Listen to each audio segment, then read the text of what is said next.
আসুন, আল্লাহর নবী খুতবা দিচ্ছেন। নিয়ম হলো ইমাম যখন খুতবার জন্য দাঁড়ায়, ফালা সালাতা ওয়ালা কালামা, কোনো নামাজও নাই, কোনো কথাও নাই। ওই সময় কোনো নামাজ পড়া চলবে না, ওই সময় কোনো কথা বলা চলবে না। এমনকি ওই সময় যদি কেউ কথা বলে আর একজনে বলবে ভাই তুমি চুপ করো, এটাও বলা নিষেধ। কারণ মনে করুন 5 জন মানুষ কথা বলছে আর 5 জন মানুষ তাদেরকে চুপ করাইতেছে, তো 10 জন হয়ে যাবে, এটাও নিষেধ।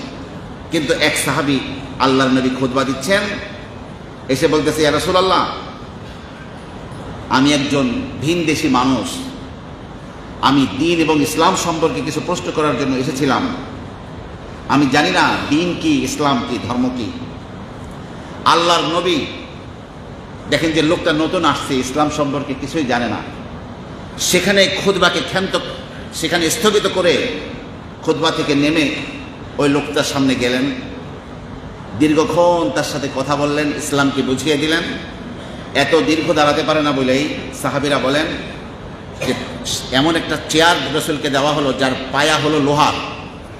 সেই চেয়ারে বসে আল্লাহর নবী তাকে দ্বীন বুঝিয়ে দিয়ে আবার মিম্বারে বসে তার খুতবাকে পরিপূর্ণ করলেন। একজন রাষ্ট্রনায়ক, একজন খতিব খুতবা দিচ্ছেন, অপরিচিত ভিনদেশী একজন মানুষ এসে খুতবা থামিয়ে দিয়েছে, আর আল্লাহর নবী খুতবার মঞ্চ থেকে নেমে তাকে দ্বীন বুঝিয়ে দিচ্ছেন। কতটা বিনয়ী হলে তার পক্ষে এই কাজটি সম্ভব হতে পারে। আমার প্রিয় ভাইরা, নবী করিম সাল্লাল্লাহু আলাইহি ওয়াসাল্লামের আরেকটি বিনয় হলো এই, তিনি জীবনে কখনো নিজ হাত দিয়ে কাউকে প্রহার করেননি, কোনো নারী পুরুষকে প্রহার করেননি, কোনো খাদেমকে। তবে যদি ময়দানে জিহাদে যুদ্ধ করতে হয়েছে আল্লাহর জন্য, সেখানে অস্ত্র ধারণ করেছেন, আল্লাহর জন্যই তিনি করেছেন। নিজের জন্য তিনি পৃথিবীর কাউকে একটি ধমক দেননি, কোনো কথা বলেননি। একেবারে কারো কাছ থেকে সামান্যতম কোনো বদলা গোটা জীবনে রাসূল নেননি। ব্যক্তি জীবনটাকে এভাবে উজাড় করে দিয়েছেন। যত কষ্ট ক্লেশ ব্যক্তি নবী মুহাম্মদ সাল্লাল্লাহু আলাইহি ওয়াসাল্লামকে দেওয়া হয়েছে, কারো কাছ থেকে জীবনে কখনো বদলা নেন। বিনয়ের চূড়ান্ত হলেই এটা সম্ভব। আল্লাহর নবী বাড়িতে গিয়েই বিনয়ী ছিলেন। বাসায় যখন যাইতেন, ঘরে যখন যাইতেন, আম্মাজানদের কাছে যেতেন, সেখানে বিনয়ীভাবে থাকতেন। আম্মাজান আয়েশাকে প্রশ্ন করা হলো যে মা ইয়াসনাউ ফি বাইতিহি, আল্লাহর নবী বাড়িতে এসে কি কাজ করতেন? আম্মাজান আয়েশা বলেন ইয়াকুনু ফি মিহনাতি আহলিহি, তিনি তার পরিবারের সেবায় বাড়িতে এসে আত্মনিয়োগ করতেন। একেবারে ঘরের যে সাধারণ কাজগুলো, ঘর ঝাড়ু দেওয়া থেকে শুরু করে, তরকারি কোটা থেকে শুরু করে আম্মাজানদের কাজে তিনি অংশগ্রহণ করতেন। যখন আযান হয়ে যেত মসজিদে চলে যেতেন নামাজ পড়ার জন্য। আর এক বর্ণনায় আছে আল্লাহর নবী নিজ হাতে তার জুতা সেলাই করতেন, কাপড় সেলাই করতেন এবং অন্য অন্য সব কাজ আঞ্জাম দিতেন, যেমন যারা কর্মঠ মানুষ বাড়িতে গিয়েও এই কাজগুলো করে।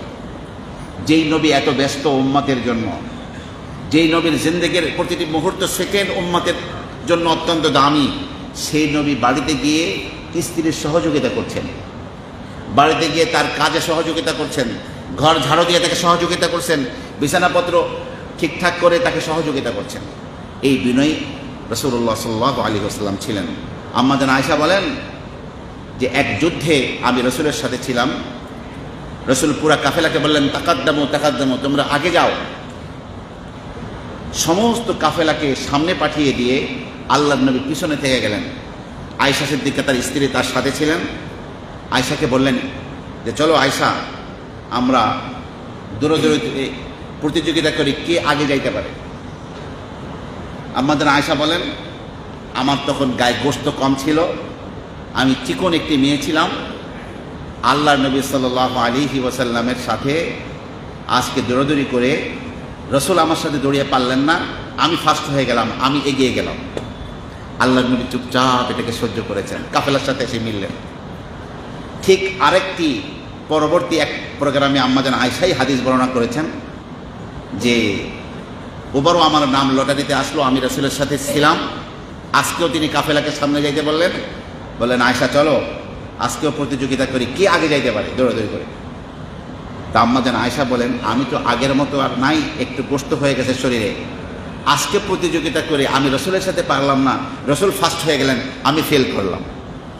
তখন রসুল বললেন, হাদিহি বিতিলকা, আয়েশা ও যে তুমি একবার হারাই দিলে না আমাকে, আজকে তার বদলা নিলাম আমি।